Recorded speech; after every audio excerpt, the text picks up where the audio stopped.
భయంకరమైన కలియుగం భవిష్యత్తులో ఎలా ఉండబోతుందో తెలుసా? భగవత్ పురాణం ప్రకారం కలియుగం మొత్తం 4,32,000 సంవత్సరాల పాటు ఉంటుంది. కలియుగానికి 4 దశలు ఉంటాయి.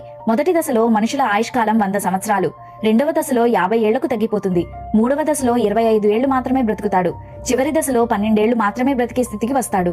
చివరి దశలో భూమి తన సహజ శక్తిని కోల్పోతుంది. పంటలు పండవు, జంతువులు ఆకారాలు మారతాయి, ఒక్క చుక్క నీరు దొరకదు, మనిషికి తినడానికి తిండి దొరకదు, మాంసాహారమే జీవించడానికి మార్గంగా మిగులుతుంది.